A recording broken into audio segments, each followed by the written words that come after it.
Jair Bolsonaro. Nós vamos falar então sobre esse assunto a partir de agora com o presidente da Federação Goiana dos Municípios, Haroldo Naves. Presidente, bom dia.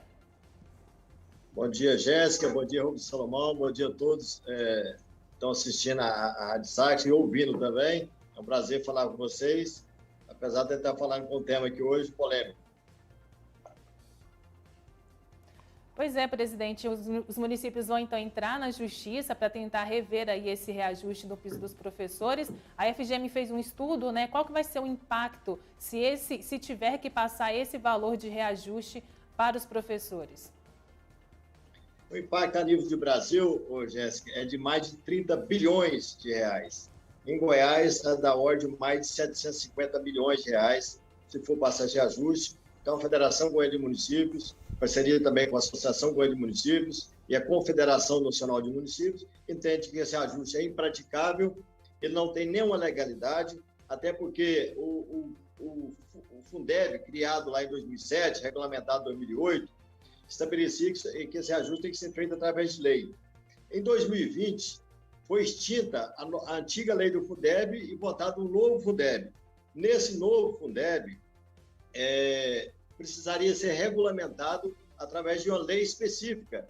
Isso o próprio Ministério da Educação publicou no seu site oficial, no dia 14 de janeiro agora, passado, no parecer da Advocacia Geral da União, em que esse reajuste não poderia ser dado em hipótese alguma, seja através de medida provisória, ou seja, muito menos através de portaria, teria que ser através de uma lei específica.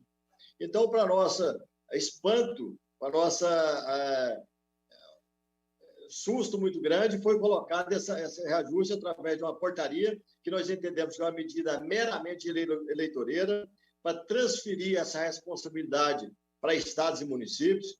Lembrando, Jéssica e Rubens Salomão, que o Fundeb ele é composto de recursos dos três entes. Ele foi a primeira reforma tributária no Brasil, só que é uma reforma tributária às avessas. Quando se criou o Fundeb, lá em 2007, a participação da União era em torno de 10%, aliás, menos de 10%. Mas no estado de Goiás, a participação da União é de zero. A União não bota nem um centavo. A participação da União dava mais no estado do Nordeste, que não tinha condições de complementar o piso. Então, o primeiro, que a transferência de recursos, ele é feita quase exclusivamente em Goiás, com recursos da União e dos municípios e do estado, e não da União. Então, você transferir a responsabilidade desse momento, período eleitoral, jogar nas costas dos prefeitos e dos governadores, eu acho que não é de bom tom e muito menos uma questão sensata e que tenha o mínimo de responsabilidade. Então, entendemos que essa questão vai ser judicializada, porque essa medida não tem nenhum efeito legal, nem tem um efeito prático do ponto de vista orçamentário, porque fere a lei de responsabilidade fiscal. Os municípios estão sob a lei de responsabilidade fiscal da Lei 101, que você não pode ultrapassar os 54% do índice pessoal, e, logicamente, se for dar esse índice, seguramente 90% dos municípios vão extrapolar o índice pessoal. Então, o índice impraticável é uma medida eleitoreira que não vai ter nenhum efeito prático, e aqui nós, da Federação Goiana de Municípios, da Associação Goiana de Municípios, da Confederação Nacional dos Municípios, defendemos que seja dado o reajuste do INPC, que é 10,16%, que, inclusive, Jéssica e Rubens, é maior do que o índice defendido pelo governo. O governo federal defendeu, no final do ano, no começo de janeiro, um reajuste de 7,5%. 7,5%. E o movimento municipalista entendeu que poderia encaixar no nosso orçamento e valorizar o professor, 10,16%, que é o índice do INPC, em que pese que de 2009 até 2021, nós já demos um reajuste aos professores de 204%. 204%, sendo que a inflação nesse período foi só de 104%. Então, já é um reajuste de praticamente o dobro da inflação para os professores. Sabemos que eles merecem, precisam, queremos valorizar o professor e todos os profissionais da educação. Porém, nós temos que ter responsabilidade fiscal, temos que ter o mínimo de bom senso, e esse índice aí, anunciado de forma ilegal, eleitoreira, não tem nenhum efeito prático, e os municípios não vão aceitar isso. Esse é o presidente da Federação Goiana dos Municípios, a FGM, Haroldo Naves, conversando conosco aqui no Sagres Sinal Aberto Manhã sobre esse assunto. Como ele mesmo disse, é polêmico, porque de um lado a categoria defende, claro, o reajuste de 33%, mas parte aí dos gestores públicos, nesse caso os prefeitos, apontam, como está dizendo aqui o presidente, que não há condições financeiras para bancar esse reajuste para os professores. Presidente, o senhor disse o valor, eu não entendi muito bem se é 150 ou 650 milhões de reais. O impacto para os prefeitos aqui em Goiás? Qual seria o impacto dos 33%? É de 750 milhões. 750 milhões. A gente tinha feito o primeiro estudo que variava acima de 650 milhões, hoje estamos chegando a mais 750 milhões. E isso, quando você coloca esse reajuste, você precisa entender que isso é o piso mínimo da categoria. Então, toda a categoria acima vai ser estendido esse reajuste, tem um efeito linear, então isso tem um efeito cascata grande e que inviabiliza a gestão.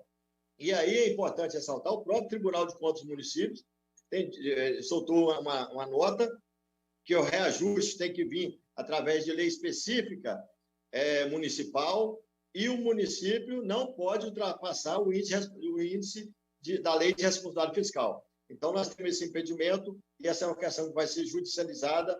Eu acho que o Brasil, o governo federal, se quisesse ajudar a educação no Brasil, porque a educação não é feita só com salário de professor. Nós tivemos um momento de pandemia grande, tivemos dificuldade na maioria dos municípios com internet de baixa qualidade, não tivemos a mão amiga do governo federal para estender internet de boa qualidade aos municípios brasileiros, não tivemos a mão amiga do governo federal para destinar computadores às escolas municipais ou estaduais, enfim, o mínimo de estrutura e não tivemos recurso extra para a educação. Então, eu acho que o governo federal, se quer ajudar a educação, tem que ter uma plataforma de pensamento a médio e longo prazo, e não só com medidas eleitoreiras, que a gente lamenta muito, e aí o movimento municipalista vai continuar lutando para valorizar a educação, dar os reajustes que são palpáveis, assim como a gente deu nesses últimos anos, como eu disse, aí de 2009 a 2021, 204% de aumento, a inflação foi só de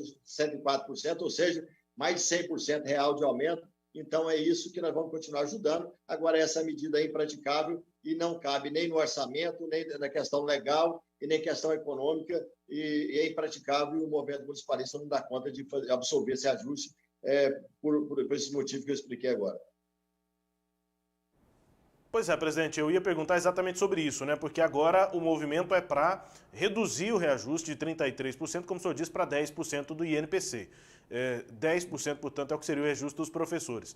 Mas a cobrança dos municípios também não poderia ser não para penalizar a categoria, ou seja, reduzir esse valor, mas sim para que essa mão amiga do governo federal estivesse presente para ajudar os municípios a bancar esse reajuste, já que é o que o governo federal assinou, então que o governo federal ajudasse a pagar. Não poderia ser essa a cobrança ao invés de penalizar a categoria, presidente? Essa foi a primeira cobrança nossa dos prefeitos no ano passado, que o governo federal, se quisesse dar esse reajuste, seria bem-vindo, desde que eles promovessem um reajuste ao Fundeb, melhorando a participação do governo federal, que vai chegar a 13% em 2026. Em 2026, o governo federal vai chegar a 13% e aqui em Goiás, provavelmente não vai chegar a 3%. Essa parte de recursos do governo federal. Só que quando o movimento municipalista solicitou o aumento de verba do governo federal, o Ministério da Economia vetou esse reajuste e limitou que esse reajuste fosse no máximo 7,5%. E o próprio Ministério da Educação, no seu site oficial, no dia 14 de janeiro agora, disse que o reajuste ia ser de 7,5% e que teria que definir isso através de uma lei específica, conforme recomendação técnica da Advocacia Geral da União. Ou seja, esse reajuste que o governo anunciou aí, primeiro através de um Twitter e agora através de uma portaria, que não tem nenhum efeito legal, é uma medida eleitoreira, faz esse reajuste, mas não aponta a necessária fonte de recursos. Então, é importante a pessoa saber disso. O movimento municipalista buscou que o governo federal aumentasse o quantitativo de recursos e não vai aumentar, até porque a responsabilidade é de estados e municípios e está fazendo cortesia com o chapéu alheio, que é muito fácil no ano de eleição, isso é lamentável. Então, queremos, dentro daquilo que é razoável, o aumento que os prefeitos estão propondo a dar, e também os governadores, é maior do que aquilo que foi preconizado pela equipe técnica do governo federal, Ministério da Economia, Ministério da Educação, foi 7,5%, e nós estamos aumentando para 10,16%. Essa atitude dos 33% foi uma brincadeira de mau gosto, que não cabe no orçamento e, logicamente, não vamos levar isso a sério. Presidente, entidades municipalistas de todo o Brasil têm apontado, então, essa brecha aí do Fundeb como um argumento para tentar reduzir o valor desse reajuste. Só que especialistas dizem também que esse impasse aí deve durar por vários meses. Nesse período, os municípios, a gestão municipal, elas não temem também ser acionadas e denunciadas aí na justiça pelas categorias? Olha, logicamente que isso causa apreensão quando o governo federal causa esse conflito federativo, joga a categoria contra o gestor municipal, contra o gestor estadual. Isso é profundamente lamentável e a gente não gostaria que está acontecendo em hipótese alguma. Porém, nós temos a mais absoluta certeza, do ponto de vista legal, que os municípios do estado estão amparados e a gente vai colocar isso de forma muito clara quando for judicializado. E para evitar perca a categoria, os prefeitos, tanto aqui a Federação Goiana de Municípios, como a Confederação Nacional dos Municípios, estão orientando os gestores que encaminhem projeto de lei para a Câmara, agora no retorno legislativo em fevereiro, dos 10,16%, já para a recomposição salarial dessa categoria importante, que é o possível pagar, que é o legal pagar, que cabe no orçamento municipal, que cabe dentro da lei de responsabilidade fiscal, que cabe na parte econômica do município, e é isso que vamos atender, e, logicamente, as demandas que for judicializada, infelizmente, vai ficar para o Poder Judiciário decidir. E essa questão, Jéssica, é importante, nós estamos desde 2008 tentando votar essa questão da regulamentação do Fundeb, de votar pelo reajuste do INPC, que evitaria essas questões. Tem uma pauta também lá no Congresso Nacional, que é a emenda 188, que passou no Senado Federal, que está na Câmara dos Deputados, que é para evitar a cortesia com o chapéu dele. Nós queremos que o governo federal e o Congresso Nacional só possa dar reajuste às categorias, seja ela qual for, que é importante, todos merecem, mas tem que apontar a fonte de recurso, porque não é razoável eu chegar aí hoje na Rádio Sagres e anunciar daqui que a partir de hoje todos os apresentadores vão ter que ganhar R$200 mil, se a empresa às vezes não tem a fonte de recurso suficiente para pagar esse recurso. Os profissionais merecem, são qualificados, merecem esse ajuste. Porém, será que a empresa tem a capacidade de fazer esse pagamento? Então, esse anúncio é um anúncio surreal, não tem nenhum do ponto de vista de responsabilidade, é zero, e é uma medida eleitoreira, e a gente preocupa com isso. Então, nós queremos que o Congresso Nacional, o governo federal, possa transferir responsabilidade para os municípios quando ele apontar a fonte de recursos. Tudo bem, se você der um reajuste, aumentar o Fundeb em 33%, seguramente os prefeitos vão dar esse reajuste. E o que não aconteceu? Então, fazer essa cortagia com o chapéu ali é muito ruim, é lamentável no ano eleitoral. Eu acho que o Brasil, nós temos que ter aí, o Rubens e Jéssica, pensar em políticas de Estado, políticas perenes, e não política de governo, passageiro, que a gente fica aí a todo processo eleitoral, ver essas medidas demagógicas, eleitoreiras, que não vêm a resolver a questão, e a gente tem esse conflito federativo. Queremos políticas de Estado e não política de governo, para que a gente tenha tranquilidade para fazer o nosso planejamento. Como o gestor pode fazer o planejamento se o NPC dá 10,16 e tem um reajuste de 3,2? Isso é impraticável, logicamente, que vai fazer com o gestor municipal ferir a lei de responsabilidade fiscal, sofrer processo de improbidade administrativa e até, às vezes, ir para a cadeia por ter dado um registro ilegal e foi anunciado de forma totalmente sem o planejamento e sem responsabilidade. Então, essa é a preocupação nossa, mas vamos enfrentar esse desafio aí, judicializar essa questão, continuar valorizando os professores, porém, dentro da legalidade, dentro daquilo que o orçamento caiba, e para poder, de fato, atender a comunidade, mas dentro do ponto de vista legal e orçamentário que o município possa atender. Presidente da FGM, Federação Goiana dos Municípios, Haroldo Naves, conosco aqui na Sagres.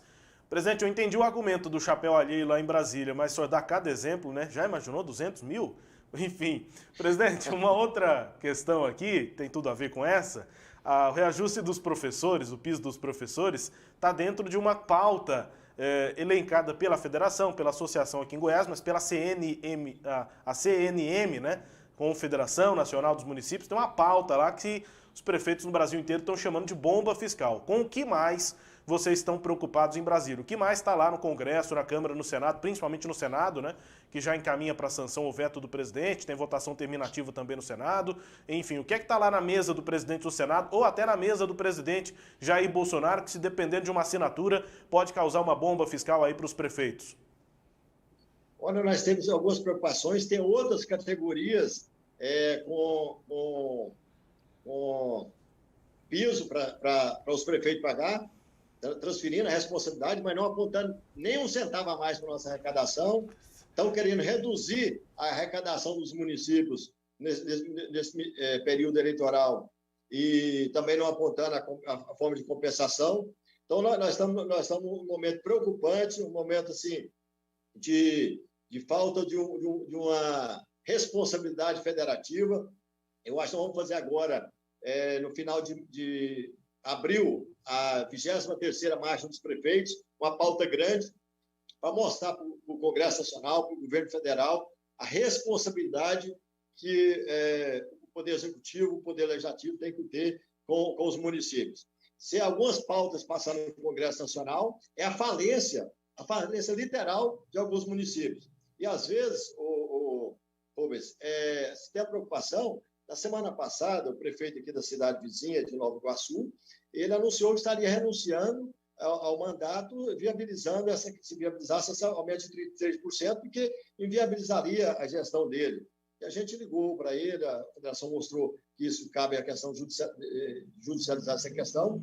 Então, nós temos aí vários prefeitos preocupados, extremamente assustados com essa falta de responsabilidade federativa, e nós estamos extremamente preocupados com essas pautas em Brasília, que a gente vê alguns setores do Congresso Nacional, não todos, tem vários parlamentares, tanto senadores como deputados federais extremamente sérios e que são municipalistas, mas tem outros que querem jogar para a torcida, que fazer cortesia com o chapéu alheio. Então, a gente tem essa luta aí, nós vamos fazer uma reunião com a nossa bancada federal agora, no final de março, mês de abril, e em Brasília, na marcha, conversar com todos os 513 deputados federais do Brasil, com os 81 senadores e o Poder Executivo, para a gente evitar que essas pautas bombas levem os municípios à falência. É importante que, como eu disse lá atrás sobre a questão do piso, nós temos que discutir no Brasil questões de política de Estado e não política de governo, porque os governos passam, os municípios continuam, os estados continuam e a federação também continua. E precisamos ter responsabilidade nessa questão, e é isso que nós queremos levar para o Congresso Nacional. Essa é a pauta da 23ª Marcha dos Prefeitos em Brasília. Presidente, para encerrar aqui, vou conversar também, além do presidente da FGM, com uma liderança importante da base do governador Ronaldo Caiado no ano eleitoral. Tem pergunta para Haroldo Naves na base caiadista e também para o MDBista, né? Haroldo Naves, o partido do MDB que desde o final do ano passado está na base do governador Ronaldo Caiado. Vou começar pelo MDB, presidente. O senhor avalia, né, no contato com os prefeitos do partido, lideranças do partido pelo Estado, que o MDB está mesmo na base de Ronaldo Caiado?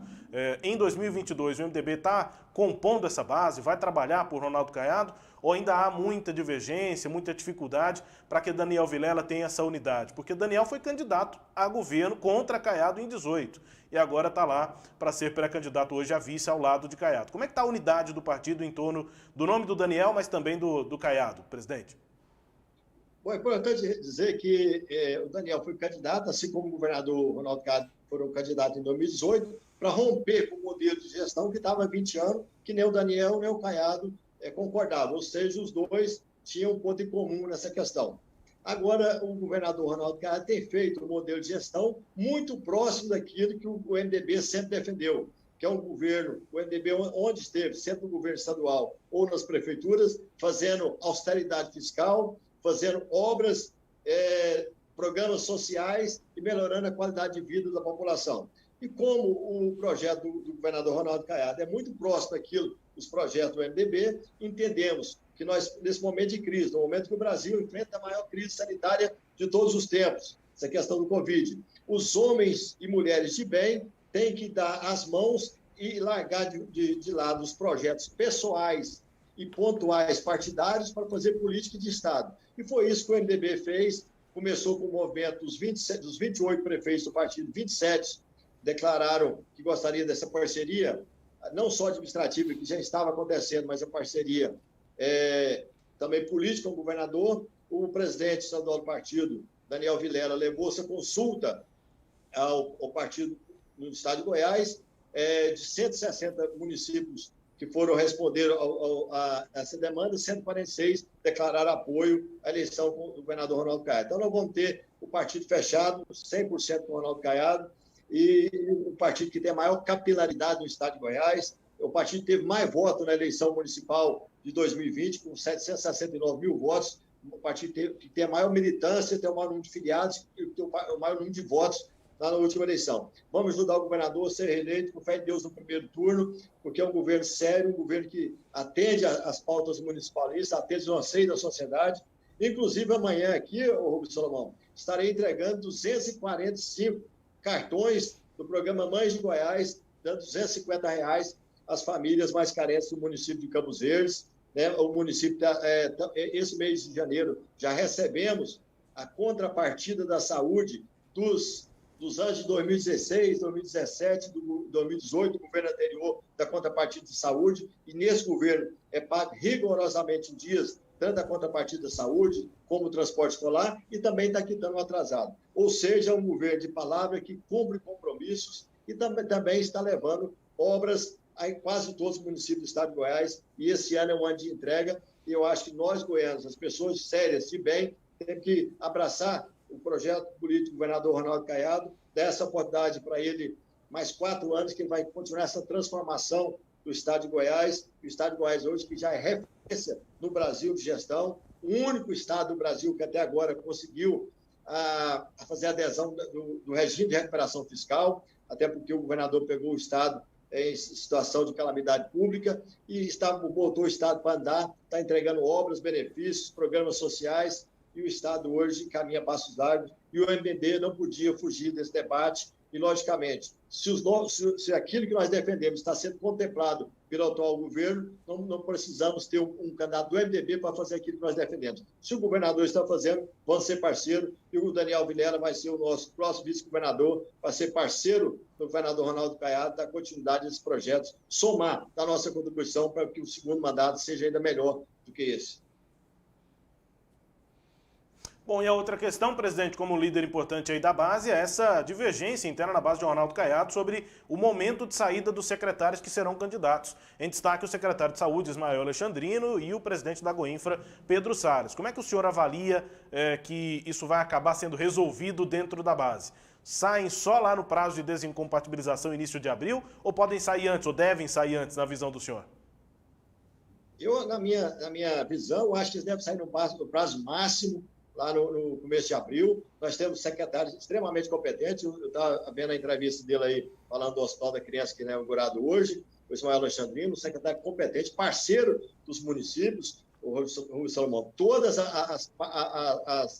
as pautas do movimento municipal foram atendidas por Ismael. O Estado de Goiás hoje é referência nacional em gestão de saúde. O Ismael conseguiu se posicionar muito bem, é o vice-presidente do Conselho Nacional dos Secretários de Saúde do Brasil, é respeitado, tem uma interlocução extremamente positiva com o governo federal, e eu tenho certeza que ele vai ser um dos melhores deputados federal ligado à saúde, para poder debater essa questão lá na Comissão de Saúde e, quem sabe, virar uma referência nacional no debate de saúde. Assim como o Pedro Salles, que tem muitas entregas, tanto lá na Goinfra e agora fazendo também entrega na GEAB. Eu acho que esse prazo pode ser estendido ao prazo máximo, em abril. Eu acho que essa é uma questão menor, se é 2 meses para lá ou 2 meses para cá. O avanço que o Estado está tendo é muito maior. E, logicamente, os deputados federais, deputados estaduais, eles têm outros mecanismos para fazer a sua política pré-eleitoral, como as emendas impositivas e as próprias ações do governo. Então, eu acho que esse momento técnico que nós temos em Goiás, ímpar, com vários secretários competentes, como o Ismael Alexandrino, como o Pedro Salles, o Lineu lá na SEASA e vários outros secretários e presidentes de órgão, é importante que eles possam complementar suas ações, porque isso não dá um ganho eleitoral só para eles, mas para o Estado de Goiás, para a população, para o governo do Estado de Goiás, e, logicamente, que o governador vai ter um prazo a mais para analisar o perfil daquelas pessoas que vão colocar no seu lugar, para ter essa continuidade administrativa. E aí, Rubens, é importante colocar uma questão, uma aspa maior nessa discussão, desses técnicos que vieram para Goiás fazer esse trabalho. Porque aí o Estado de Goiás rompeu com aquele loteamento político que havia, que o partido pegava o órgão todo e às vezes não colocava uma pessoa sem a devida qualificação técnica. O governador fez um trabalho técnico e que tirou o Goiás da situação assustadora do rombo fiscal que existia, a paralisia do Estado. Hoje o Estado está caminhando para o lado e tem esse regime de recuperação fiscal estabelecido. Então, eu acho que esse é o método de gestão do governador Ronaldo Caiado, de trabalho com pessoas que tenham o compromisso político, partidário, mas tenham a competência técnica, que é importante. Então, eu acho que essa é outra questão, um ganho na gestão do Estado, um avanço grande que teve nesses últimos 3 anos, e tenho certeza que vai ter continuidade nos próximos anos. E a tese que os prefeitos e prefeitos defendem é que os secretários esperem o prazo final para se compatibilizar, mas essa é uma decisão do nosso governador Ronaldo Caiado, que se mostrou uma pessoa extremamente hábil, um pacificador, soube trazer a base grande da Assembleia Legislativa, trazer vários partidos para a base, e, inclusive, trazer nós da Federação Goiana de Municípios, o Rubens Salomão e Jéssica, que vocês conhecem a nossa história, nós ficamos 20 anos na oposição, sem ter muito espaço com o governo, sem a gente ser chamado para debater questões importantes. O governador respeitou a Federação Goiana de Municípios, estendeu a mão para ser parceiros, assim como nós estendemos também, e questões importantes, por exemplo, assento no COINDES, que é a Câmara que define o índice do ICMS do Estado, a Federação Goiana de Municípios nunca teve assento. Fomos ter assento aqui com o governador Ronaldo Caiado, bem como na Câmara Deliberativa do FCO, que define os empréstimos são feitos via os agentes bancários. Então, a Federação Goiana tem assento lá e vários outros conselhos estaduais que nós temos assento, assim como tem assento também a Associação Goiana de Municípios. Então, o governador Ronaldo Caiado, como grande pacificador da política goiana, trouxe as entidades municipais para ser parceiro da gestão estadual, assim como os partidos políticos sérios que querem dar contribuição ao Estado de Goiás. Isso vai facilitar, está facilitando a gestão, e uma gestão que ouve as pessoas, que é participativa. Isso é importante para trazer resultado, o que está acontecendo de fato. Obrigado, presidente, pela entrevista aqui na Sagres. Um abraço para o senhor. Boa segunda-feira, boa semana, bom dia aí. Bom dia, Rubens Salomão, bom dia, Jéssica, todos da Sagres. Um abraço para vocês, prazer falar com todos.